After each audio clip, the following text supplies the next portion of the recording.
A lei de Deus antes da antiga aliança.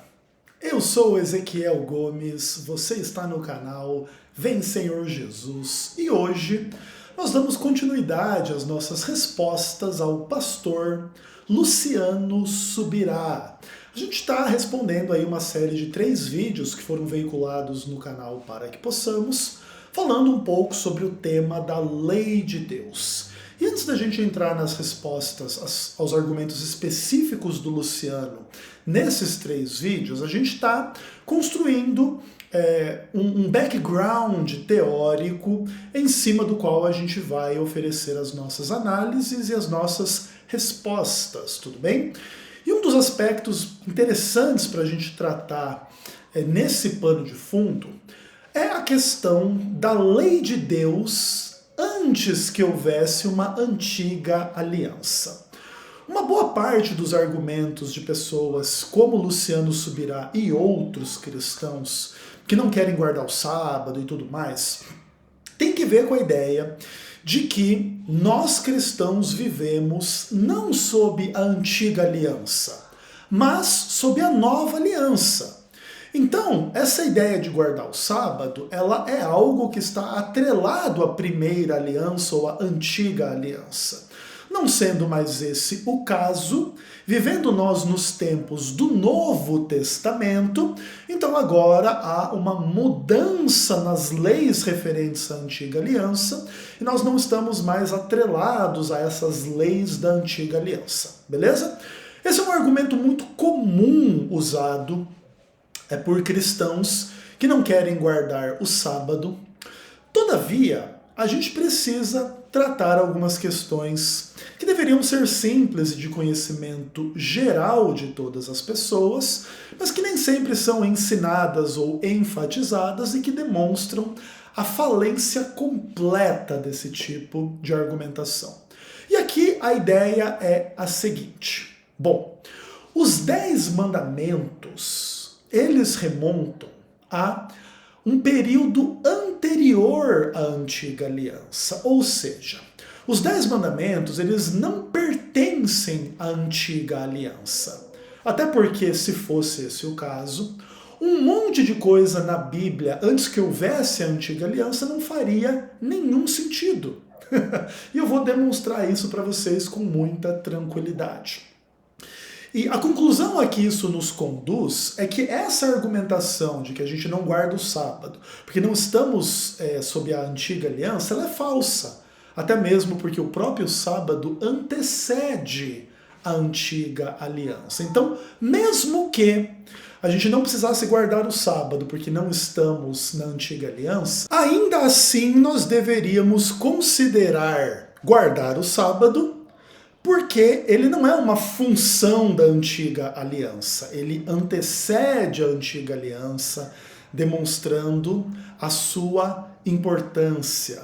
E também, assim, o fato de que essa é uma lei de Deus para todos os tempos, porque ela não está atrelada meramente ao tempo da antiga aliança. E quando a gente fala desse assunto, é interessante a gente destacar uma questão bem interessante. A antiga aliança se inicia ali em Êxodo capítulo 19, quando Deus vem ao encontro de Israel e vai dar ali os 10 mandamentos e todas as legislações pertinentes a todo o funcionamento daquela teocracia, né, do povo de Israel, em relação a todas as questões do culto, das questões civis, das questões morais religiosas e etc., né, que tem que ver com a antiga aliança. Então o que acontece? Tudo aquilo que vem antes de Êxodo 19 pertence a um período anterior à antiga aliança. E de posse dessa informação, eu gostaria de conduzir você ao estudo de alguns textos da Bíblia. Vem comigo. Bom, meus amados irmãos e irmãs, aqui estão os textos bíblicos aos quais nós vamos fazer referência aqui na nossa caminhada espiritual de estudo da Bíblia em relação a esse tema. Espero que você tenha a sua Bíblia com você aí para acompanhar a leitura comigo, se você puder e quiser. Nós vamos começar com o texto de Gênesis capítulo 3, versos 1 a 8. E aqui a palavra de Deus nos conta uma história muito significativa. E ela diz o seguinte: a serpente, mais sagaz que todos os animais selváticos que o Senhor Deus tinha feito, disse à mulher: é assim que Deus disse: não comereis de toda a árvore do jardim? Respondeu-lhe a mulher: do fruto das árvores do fruto das árvores do jardim podemos comer, mas do fruto da árvore que está no meio do jardim, disse Deus: dele não comereis, nem tocareis nele, para que não morrais. Então a serpente disse à mulher: é certo que não morrereis, porque Deus sabe que no dia em que dele comerdes, se vos abrirão os olhos, e como Deus sereis conhecedores do bem e do mal. Vendo a mulher que a árvore era boa para se comer, agradável aos olhos e árvore desejável para dar entendimento, tomou-lhe do fruto e comeu, e deu também ao marido, e ele comeu. Abriram-se então os olhos de ambos, e percebendo que estavam nus, coseram folhas de figueira e fizeram cintas para si. Quando ouviram a voz do Senhor Deus, que andava no jardim pela viração do dia, esconderam-se da presença do Senhor Deus, o homem e sua mulher, por entre as árvores do jardim. Bom, através desse texto, nós podemos demonstrar que vários dos 10 mandamentos já estavam vigentes antes da antiga aliança. Veja que questões curiosas surgem aqui na discussão desse texto. A serpente que aqui aparece, ela, de alguma maneira, ela é como um outro Deus, diferente de Deus. Lá no Novo Testamento, Paulo vai chamar esta serpente, que é o diabo ou Satanás, de acordo com Apocalipse capítulo 12, de o Deus deste século, em 2 Coríntios 4, verso 4.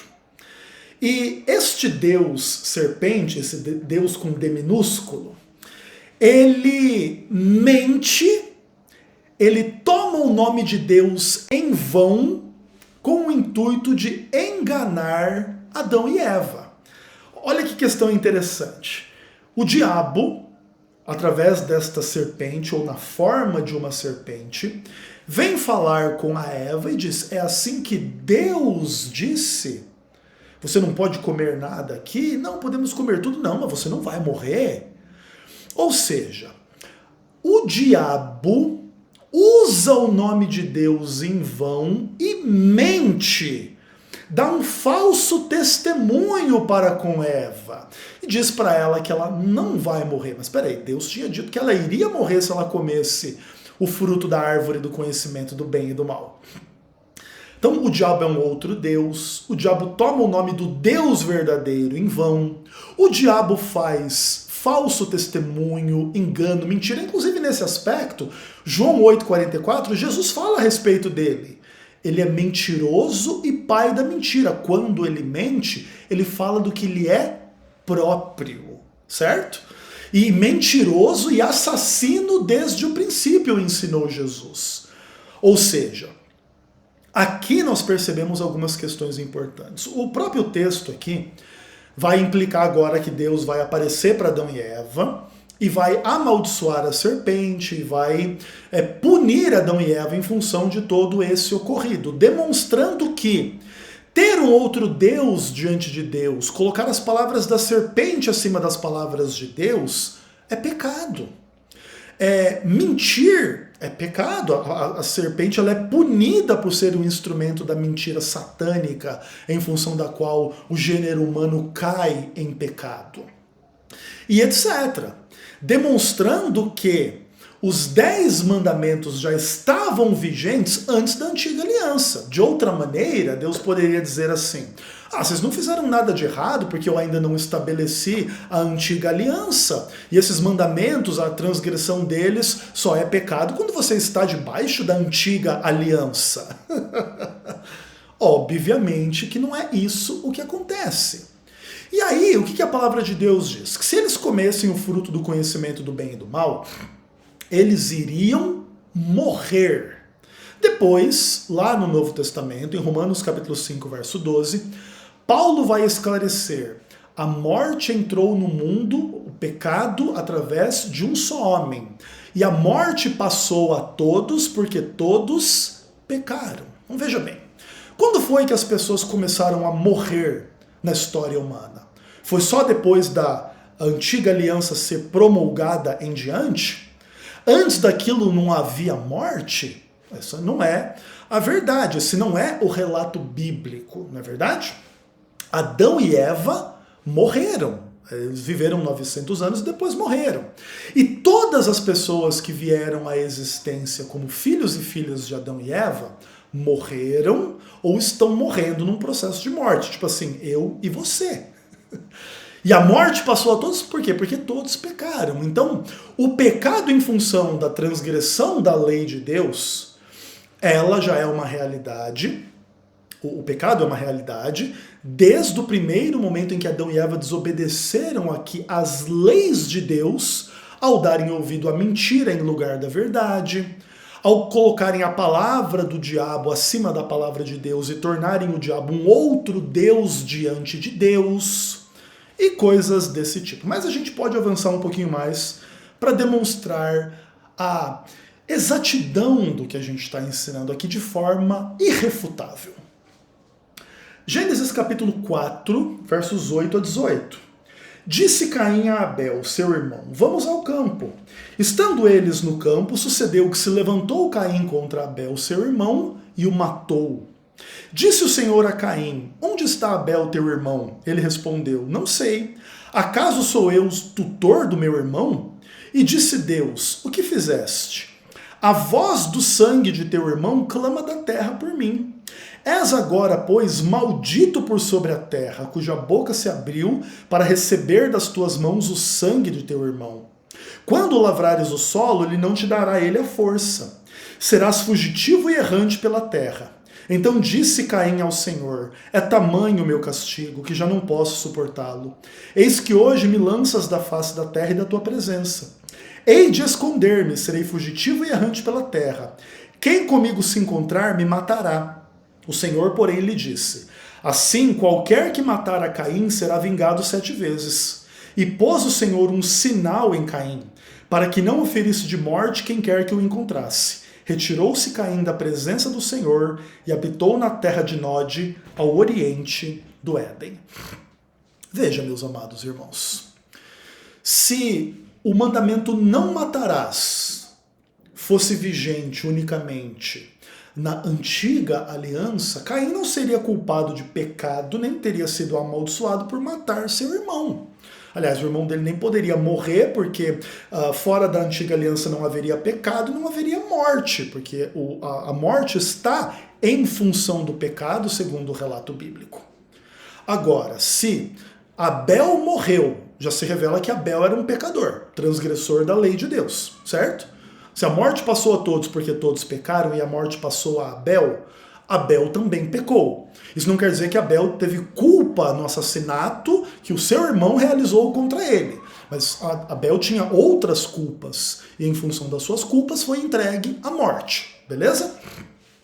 E quando Deus repreende a Caim por matar Abel, é óbvio que o não matarás está vigente. E porque matou, foi amaldiçoado, foi condenado como quem fez o que não deveria fazer, o que não poderia fazer, o que não era correto se fazer. Então tá aqui mais um dos 10 mandamentos que não está atrelado à antiga aliança. Nenhum assassino pode dizer assim, não, eu vivo nos tempos do Novo Testamento, na Nova Aliança, eu não estou na antiga aliança, por isso eu posso matar. O que é uma coisa absurda, não é? Aí vamos avançar. Gênesis 6, verso 5. Viu o Senhor que a maldade do homem se havia multiplicado na terra, e que era continuamente mau todo o desígnio do seu coração. Veja, se não houvesse pecado fora da antiga aliança, porque a lei ali ainda não havia sido concedida, que padrão haveria para julgar o que são desígnios bons ou maus do coração de alguém? Opa! Se fora da antiga aliança, antes que a antiga aliança viesse a existir, já haviam desígnios maus no coração do homem, é porque já havia um padrão do que define o que é bom ou do que é mal. Obviamente, esse padrão é a lei eterna de Deus que não está atrelada à antiga aliança. Como se antes ou fora do período de espaço da antiga aliança, roubar, matar, mentir, idolatrar, transgredir o sábado ou coisas do tipo, não fossem errado, não fossem pecado. Se assim não fosse, não houvesse uma lei nessa direção, não se poderia dizer que os intentos do coração das pessoas eram maus, porque tinham pecados sexuais, ou porque eram violentos, ou porque isso e aquilo, certo? Ok, avancemos. Gênesis 9... verso 24 e 25. Despertando Noé do seu vinho, soube o que lhe fizera o filho mais moço, e lhe disse: Maldito seja Canaã, seja servos dos servos a seus irmãos. Opa! Aqui um menino foi amaldiçoado por desonrar o seu pai. Opa, quer dizer que o mandamento honrar pai e mãe antecede a antiga aliança? Não está atrelado ao período de tempo da antiga aliança? Pois é. Aqui no caso, Canaã, Cã, ele foi amaldiçoado por ter desonrado o seu pai e a sua mãe, mesmo antes de Moisés e o povo de Israel ter recebido a lei e o mandamento honra teu pai e tua mãe para que te vás bem, e etc, e etc, e etc. Demonstrando que este mandamento está vigente antes do período da existência da primeira aliança ou da antiga aliança. Aí nós vamos para o texto do PT na Bíblia, né? Gênesis 13, 13. Brincadeira. Ora, os homens de Sodoma eram maus e grandes pecadores contra o Senhor. Aí, estudando a história de Sodoma e Gomorra, você vai perceber que ali havia idolatria, imoralidade sexual, violência, soberba, arrogância, preguiça, desconsideração aí por milhares de coisas. Opa! Então quer dizer que já era pecado, por exemplo, ter pecados sexuais? Isso então não está atrelado unicamente à antiga aliança? Porque aqui é antes da antiga aliança. E ainda assim lá em Sodoma as pessoas eram muito más e grandes pecadoras contra o Senhor, né? Em todas essas direções aí da sexualidade, da violência e um monte de coisa. Aí, o texto de Gênesis 30 e 31, eu não vou ler os dois capítulos inteiros, mas ali existe uma interação interessante entre Labão e Jacó. E lá em Gênesis 31, verso 34, nós temos uma referência bastante interessante. Diz assim, ora, Raquel havia tomado os ídolos do lar e os pusera na sela de um camelo e estava sentada sobre eles. Apalpou Labão toda a tenda e não os achou. Aqui nós temos algumas interações muito interessantes a respeito de roubo e de idolatria na história, né, de Jacó e suas mulheres e Labão.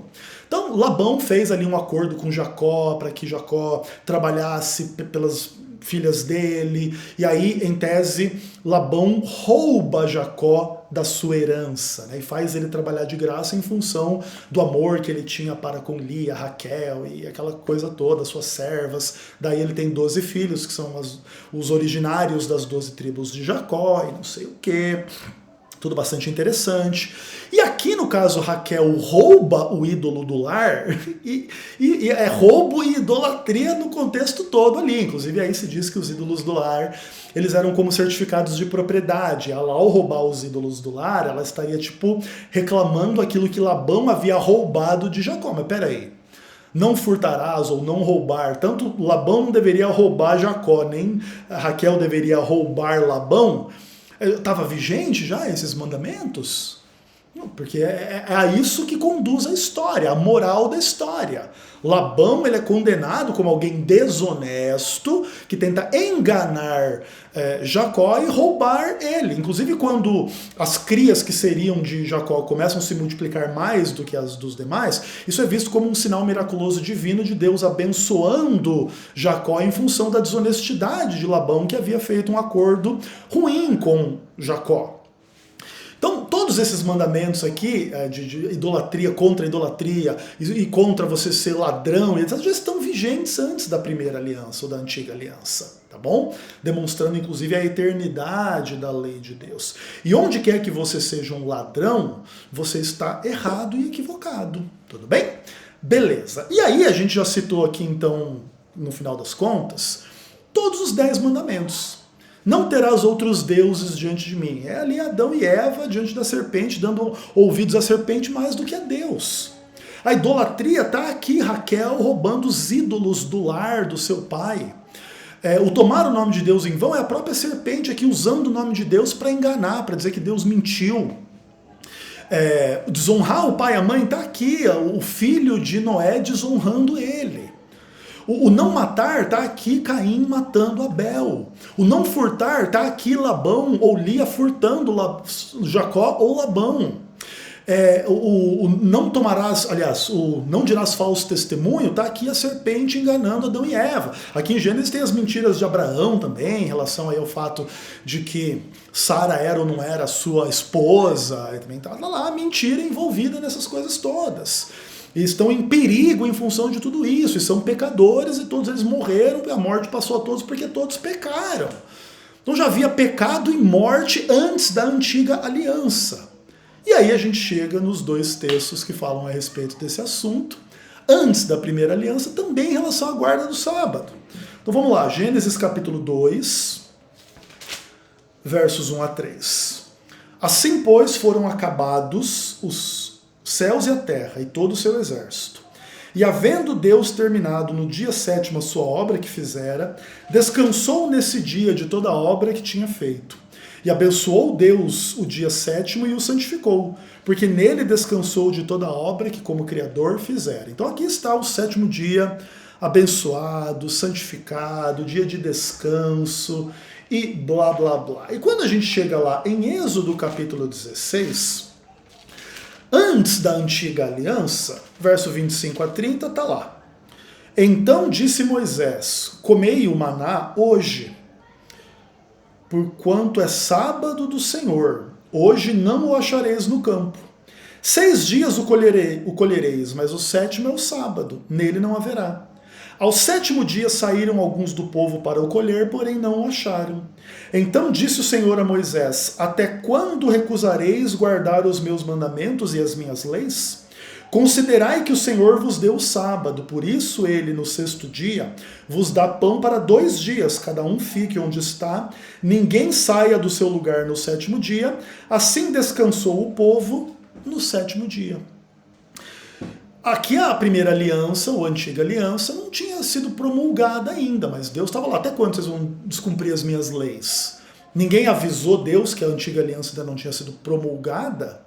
Que ele ainda não havia descido do céu no Monte Sinai e dado as tábuas dos 10 mandamentos para Moisés e Israel unicamente?